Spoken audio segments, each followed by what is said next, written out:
Thanks, Devika. Thank you very much for taking the time out to speak with us. It's been a pleasure having you. Devika is leading diversity and inclusion initiative at Allegis Group. She has led several projects around skill development and accessibility. So yeah, it's been a pleasure having her here. It's an International Women's Day, so obviously, it's a key initiative that we are bringing onto the table to see how we can bring some of these stories out, some of these women leaders who have done exceedingly well in their careers, in their organizations, and also done a lot of work around uplifting other women who are not as privileged as we are, as some of us are, right? So Devika, just jumping in here, talking about leadership, culture, inclusion. What has changed at the workplace and society in general to support the inclusion of women? What do you think needs to be done more? Where do you think things are progressing well? And where do you think we need to, as organizations and as women leaders in general, need to push the pedal? Thanks, Rashmi. Really excited to be here. Um, I think the conversation around bringing more women back to work and the support to have more gender diverse workforce has been around for quite some time, and the progress has been steady but slow. Um, and there are multiple things that I have realized over a period of time, based on my interaction with all the females, all the girls in my office, and of the interactions that I've had with women leaders across the board. um, there are a lot of things. It's not as simple a formula for us to kind of fix and move ahead. So a lot of underlying factors come in. Of course, companies have to become more conducive, more supportive, and have to create a ecosystem where they encourage women to speak up more, take up more responsibilities, and have that very active ingredient on always, that that lens to always say, I think she's not picking up her hand, let me encourage her to do it, let me see how can I push her a little bit, because I feel she can do it. Because a lot of times, when we speak to the women in our organizations, especially the ones who've just started into the system, aspiration is not something that gets built very naturally into our women, due to a lot of cultural and societal ways, the way we are kind of set up. It's probably we are the first people who are bringing up those conversations with them as to what is their aspiration. The one thing that we always kind of tell them is that you could be a senior leader in this organization, you could be running this company tomorrow, and that in itself is like, nobody has ever spoken to us like this before, sort of a moment for them. And I think the journey really starts from there, from getting those aspirations on. But somewhere I do feel that no matter what we do within our organization to make the space more conducive, more supportive, we definitely get defeated a lot of times by the societal and the cultural norms that are still existing, which kind of gets a lot of women to pull back, um, and take care of their homes, take care of their families, be it you're coming it from your households. There are a lot of things that the women has to battle at home to get to work. And sometimes, no matter how much we try and support, those are not the things that we can fix overall. So we do tell, even on a broader scale, to our organization, that it's not just about the women in your company, it's also women back at home. So if we change even one person to go back home and empower another woman back at home to work, build an aspiration, that's a job well done. So the various dimensions to it, Rashmi, to be honest, and progress is happening. It is slow, but I think the only thing that we could do at this point is not feel defeated and to just keep working in the right direction. Yeah, absolutely. We still have, a lot of women downshifting their careers. We still have dismal number of people, women leaders in the leadership, right? And So what do you think? I mean, the numbers, I don't want to get into the numbers, but I think uh, it's there for all of us to be, conscious of, to be, for organizations to really take a note of that. Okay, this is a problem, right? So what do you think has been the biggest challenge for women in the corporate setting? How this can change? What are those little things that organizations can do? One is that, and second is what women leaders themselves can do, right? So you made an interesting point about aspiration, right? So what can they do to kind of really see how we can have a more balanced leadership? Um, with respect to the dwindling numbers, and we coming from talent space, we have this strange paradox where I think we're very bottom heavy when it comes to the gender, the women component of it. But like any other industry, I think even we guys have the struggle where as we grow up the ladder, we have more and more women getting out of the system. And again, lot of things come into play. This it's essentially a cultural component where it's like, it's good to have a job, but it's not a must. So it's always a woman being asked to prioritize something else before her job. And the fact that, a lot of them don't have those aspirations built in, it doesn't come very naturally to some of them. It's easier to take that call and sit back and say, okay, fine, my family thinks that they need more time, so I probably need to give that time, and therefore they end up losing on that, those years, those months. um, and these breaks are not something that, men will generally witness in their career progression, because that's why you will see them progress on from one role to the other, whereas you will see women, most of the women end up having some or the other kind of break in their entire career span. And in this fast moving corporate space, any sort of a break, you just see, even if 3 months or 6 months get missed out, so much moves ahead in that time period because the business doesn't stop, right? So to come back and then to kind of ramp up and then to kind of, build back from where you've started, it does put them a step back. So those things definitely play a role when it comes to us seeing women still continuously funneling out of the system. Even though I feel in India and with the corporate space, a lot of good things are happening where, there are programs we are doing to bring women back to work. There is a very, there is an awareness, and therefore there are actions being taken on ensuring that we provide that additional support, be it giving extra time off if there is a requirement for that, and helping women ramp up when they come back to the system. But I think overall, us to kind of keep constantly doing it and to not falter back is going to play a major role in at least ensuring the future generations are able to cross over. The country's laws are also very supportive. I think India is one of the few countries that have, 6 months of a maternity support, the crèche care support, and those kind of initiatives, which really do support women and working mothers, especially to stay in workforce. But yes, I think sometimes the society also has to change, and those changes can't be quick. So they kind of, they're also kind of adapting slowly and steadily.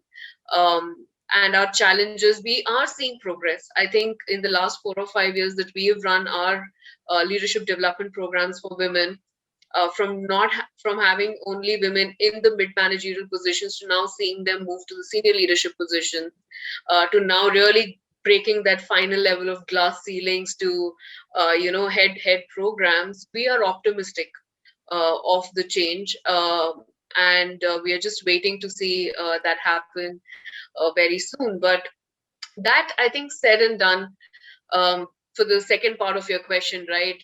I'm really happy to see the way our women leaders are, reacting and responding to the future generations. So it's like a community that, that's getting created where you uplift women and they will uplift more women. Somebody had an aspiration for me, that's why I'm here today. Now it's my duty to build that aspiration with the girls in my team and bring them up. And I'm sure that they will continue to do that with their future generations. That is what we are seeing with most of our business groups right now. Women leader who have grown up to certain situations. First of all, they act as role model for the younger women to aspire to, because initially those aspirations were also not there because you only had men at the top. Now that you've started seeing women at the top, you can aspire to say, okay, could be also that someday. So there is that whole role modeling thing that is there. B, for them to also identify the challenges because they themselves have been through that path, to then come back to the newer workforce and tell them, guide them, help them, mentor them. That has been of a lot of importance for us. And I do see that helping the future generations a lot in not dropping out of the system and staying back, staying strong, and not letting go of their dreams. You made a very pertinent point there that role modeling, of course, is extremely important. But I think more important is really, making sure that they are also somewhere down the line, coached, mentored, helped. To just take the right priorities in life, right? So sometimes, yes, family is your priority, and sometimes you have to juggle, and where work becomes your priority, right? So I think, yes, a lot of coaching and mentoring is also required as far as, really getting them to a point where we see more women leaders, because that's what I think is the bottleneck, when they kind of see that, okay, they are growing into a leadership role, but that requires a totally different level of commitment when it comes to work principles and stuff like that. Absolutely. Absolutely. As a CSR leader, you've led some really impactful projects within Allegis Group. So it'll be really interesting to know, Devika, if you can just take us through some of those projects, right? Specifically, overall around accessibility and skill development, and also around, of course, diversity and inclusion. And around Women's Day, yes. I mean, what are the interesting stuff that you guys are doing? So the thing is, Rashmi, I think Women's Day is it's an year-long celebration for us, and I am not saying this to sound good, but generally, I think in our organization, uh, unfortunately, maybe me as a person, we are not at all into tokenism. We really Mhm. believe in creating an year-long program where we have interventions for our women throughout. In fact, I think even last year, when once the pandemic happened and we kind of had to transition everything to the virtual space, we still ensured that every month we were having webinars for our women. We had industry experts, um, uh, you know, gender experts coming in and talking about things that we knew mattered to our women, and keeping that conversation alive, because that's what helps you kind of maybe get past a challenging situation, understand how other people are adapting to certain things, and deal with it. So we the conversations can range from how do you get out of comfort zones, how do you raise your hand, how do you negotiate better for yourself, how do you talk about your work, personal branding. So topics that we knew will help our women are things that we ensure that happens round the year, and will continue to happen this year as well. So it's a year-round investment that happens for our women in the organization, and we're extremely passionate of ensuring that they get all the support that they require. Um, from a volunteering space, yes, I think working with the kind of nonprofits that we have over the last few years has also taught us a lot of interesting things.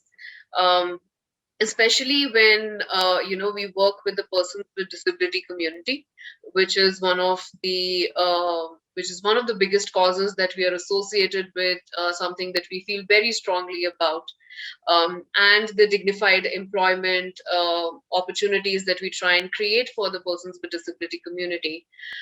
We definitely realize that women with disability um, have a higher degree of challenges, even within the community that has a lot of challenges. So it's it's like you take something difficult and you make it Right. even more difficult. So ensuring working with our partners, even preparing these women into getting job roles, getting placed at various places, skilling them. We are very regular with um, taking what our skills and talent are and taking it out to the community. And as an HR talent, in the HR talent space, we realize it's very difficult for people coming from underprivileged or disadvantaged backgrounds to walk into a shiny office and sit in front of an HR and give an interview which the other side will be happy with. It is quite intimidating. So we year long, in fact, on a month-on-month basis, we run sessions that help candidates, get their resumes right, teach them how to prepare for mock interviews, give them feedback on how can they prepare themselves, do sort of a mentoring, counseling sessions for youth from the underprivileged background. So a whole range of activities to ensure that we keep inspiring them, considering we have people who know the talent space best, who know what's working in the market, and how do you kind of pitch yourself in front of a company. That has been a huge component of how we volunteer with most of our nonprofits, and through platforms like Goodera, to ensure that in general, the bigger population is able to gain something out of it. Interesting, right. And also, I was just chatting to, a men colleague, and a lot of times, they come back and say around International Women's Day that why do you guys celebrate International Women's Day, right? I mean, every day is a Women's Day, as you rightly said, right? And I think I'm sure each one of us feels that I don't think we need a one particular day to kind of really celebrate. So having said that, the battle towards this entire gender equality feels more fruitful when you include men as well, right?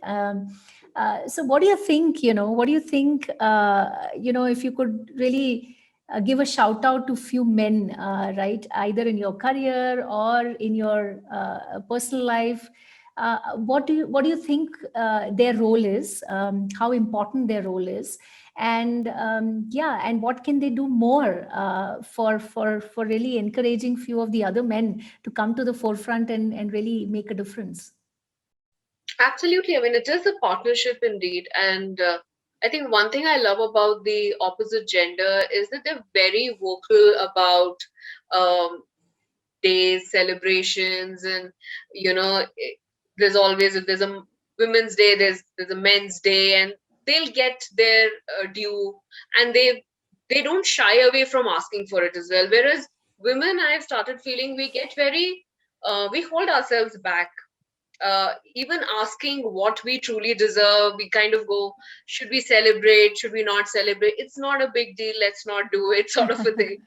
So I think we really need to learn that from the opposite gender. So yes, I think there are a lot of things that we should learn from them and imbibe.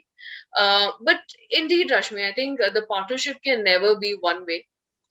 In fact, we run programs for our managers on the floor itself, be it men or women, to help them understand how do they include a gender diverse or a diverse workforce into their teams and be able to bring out the best in each of them. Um, and I think men, more than anything else, sometimes are, I mean, they're as much affected by patriarchy as women are. They probably don't realize it, or it's not a concept, or maybe it's a concept that only people have started talking about now because they are so aware about it. But it smashing patriarchy is something that helps men as much as it helps women, because it also ensures that men don't have to fit into a certain bracket and be the breadwinners of the family and be expected to do xyz things, which is again a very stereotypical notion about them. So partnering with us, honestly, I feel is also in their own interest, because that's how we want to see a future which is more holistic in nature, which is more partnership oriented. That's how I've seen the men in my life. I think starting from my dad, uh, and he's a retired officer from paramilitary forces, and my mother was working. So my mother is a government employee, and I always saw the partnership between them. So for me, a working woman was a norm because that's how I'd seen my mother, managing house and managing office. And so for me, there was never a question on can I work. It was always like, of course I have to work, like, because I have my own aspirations that I want to meet. And I always saw my father supporting that aspiration of my mother and being an equal contributor in the house. So we never had this is a girl's work or this is a husband's work or this is a wife's job. They both kind of partnered with each other, and I saw that translating into his workspaces, because in a very masculine environment, which is the military forces, and that also has a lot of women. I knew that he, as a leader in his system, has impacted a lot of women, has been able to support them, be able to understand their challenges, um, and therefore be able to provide them solutions. So he was, I think, the biggest role model. I keep joking with him. I keep telling him, "You're the biggest feminist I know. You're far bigger a feminist than I am." But he definitely, and now with my husband, I see the same kind of a partnership. Very important to also have a partner who understand as and is in line with what your aspirations are. In the workspace, I feel all my male leaders have actually been very supportive. And the good thing that I like about them the most is that they actually, if they don't understand something, they will come back and question, which I feel is very important because it's never a lip service. It's always like, I know you're doing this, but could you please help me explain why do we have to do this? Because this should have been happening in general, or that was my expectation. So at least to have a conversation with my senior leaders, with my directors, saying, "Hey, this is why we have to do something," is also a win for me because they're trying to understand better. And when their questions get answered and they understand the logic behind doing things, they also then come out all the more in support and are able to deliver on their part. And even my our managing director, Praveen Tatwarti, I know, like, small little things that he will do, like in a team of on a virtual call, you have two three women leaders. He'll always encourage them, and he'll always be like, you guys are the future of this organization. I want you to come and tell me the inputs, and I want you to drive this specific initiative. That really amplifies the message. It's sometimes those small little things of how you drive aspirations with your women, is what kind of helps you amplify these messages. Absolutely, absolutely. Yeah. To the point that, yeah, men shouldn't feel alienated, but actually they should feel included in these conversations and in these narratives. Absolutely. So, I mean, all of us know that, yes, we need more women in leadership roles specifically, right? Let's take a step back, Devika, here and say that, okay, why do you need more women in leadership? I mean, what do you think that women have in terms of qualities, in terms of certain competencies where they score higher, right, or possibly on par, or in some places higher also, right, than their male colleagues. There's no comparison being made here. I mean, the idea is not to compare who's better and who's not, but really to understand why do we need women at the first place in leadership roles. And I think that there are a lot of research reports already around this. So I don't want to make my answer very, uh, you know, theoretic here, but just practically take, like, have a discussion with only men in the room and have the same discussion with a more balanced, equal number of men and women in the room, and just compare the output coming out of the two. Um, Hmm. and that in itself will tell you as to why do you need more gender diverse organizations. In fact, more diverse organizations in general. The entire reason why we talk about having a more diverse workforce is because a homogeneous group will always think so much, will always behave in a certain set format, and will therefore be restricted when it comes to innovations and a whole lot of other things as well. But into this homogeneous group, if you try and bring in more diversity, be it women, be it persons with disability, be it persons with pride background, people who come from different schools of thought, different experiences, the conversation, the quality of the output gets amplified on its own.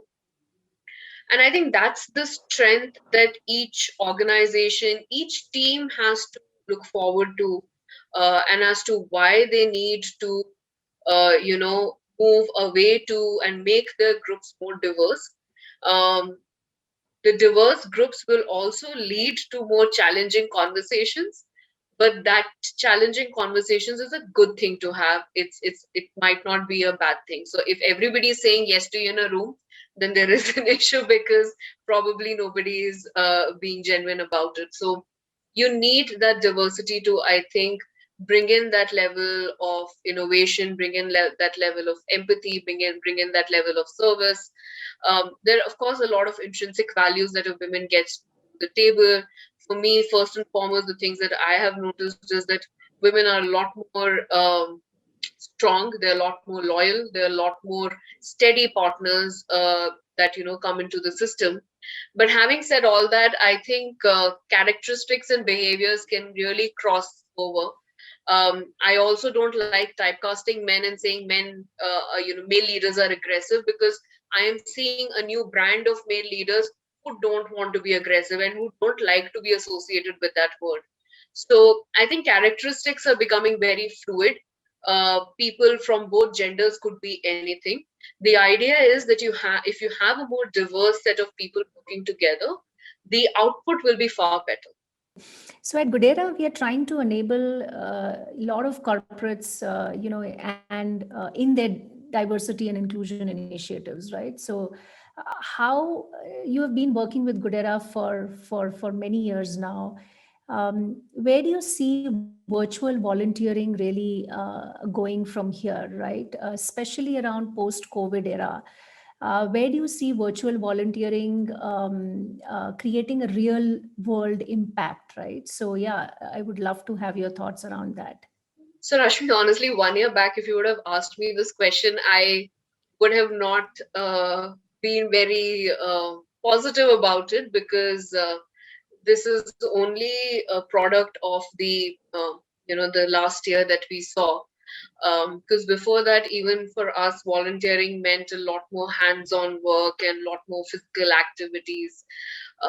We started experiencing virtual volunteering only last year, but I do see the impact of it is no lesser than how you were in the physical environment as well. In fact, at least I have started believing that virtual volunteering is here to stay, and is in a way the future of volunteering, so to speak, as well. Because we have been able to reach regions, bring in volunteers who would have otherwise not volunteered, on a regular cycle of our volunteering, physical volunteering activities.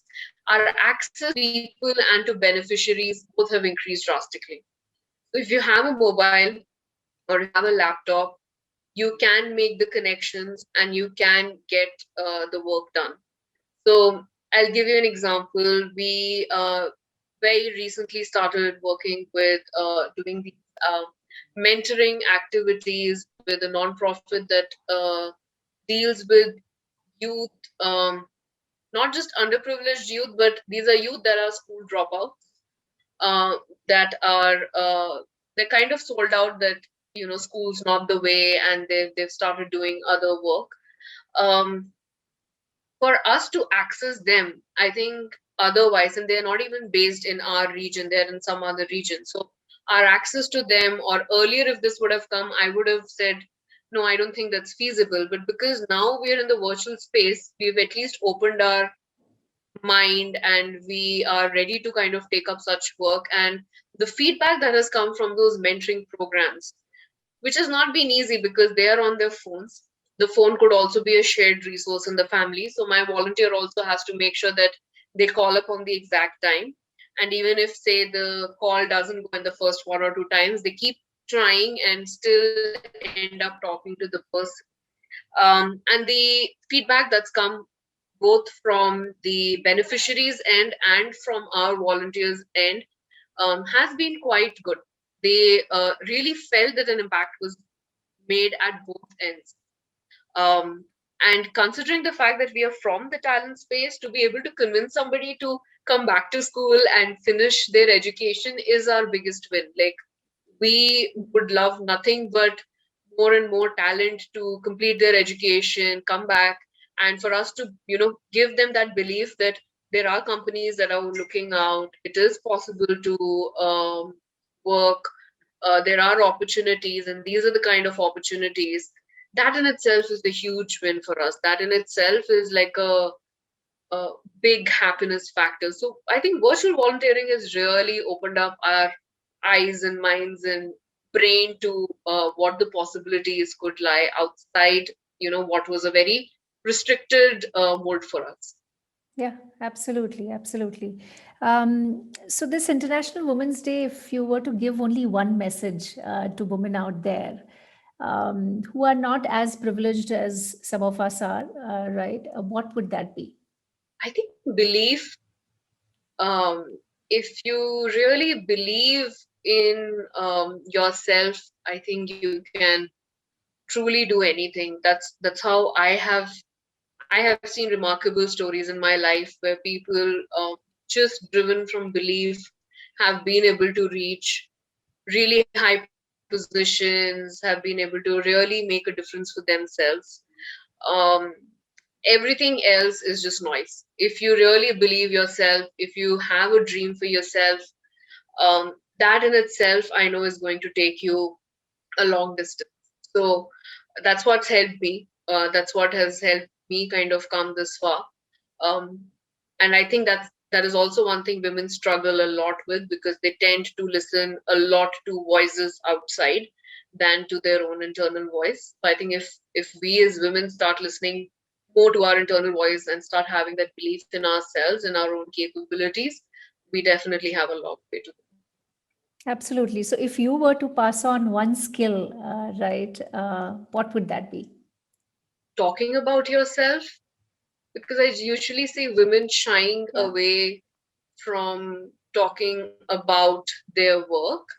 Um, and a lot of times, they come back and saying, if you've done good work, we'll get recognized. And uh, it's like boasting. We don't want to boast about what we have done. And I was there some years back, till the time I was mentored enough to understand that it is not wrong to talk about the work that you're doing, because sometimes the other person does not realize, or might be too caught up. So I have learned it with great difficulty over a period of time on how to not shy away if I've done something good, to reach out and to let my leadership know, or to let my managers know that, I tried this and this worked out and this was the feedback we got, or anything good, right?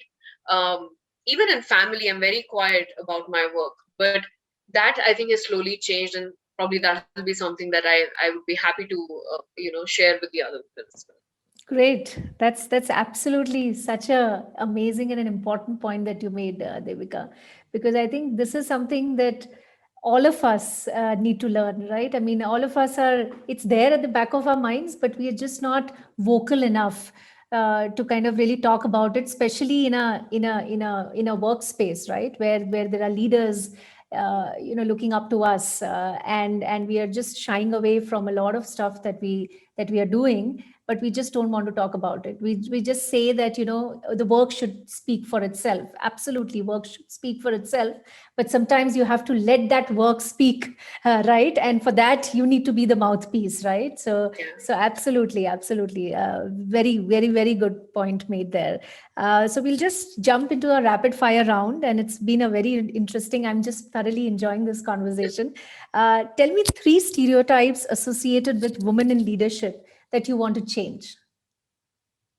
Three stereotypes that our priorities change after marriage, children, um, that that we are emotional. I mean, I think in new Yeah, modern day management, being emotional is a good thing. Um, what else? I think, yeah, I think those two mainly. great. Describe a woman leader in one word. Strong. How can men play an active role in fighting for gender equality?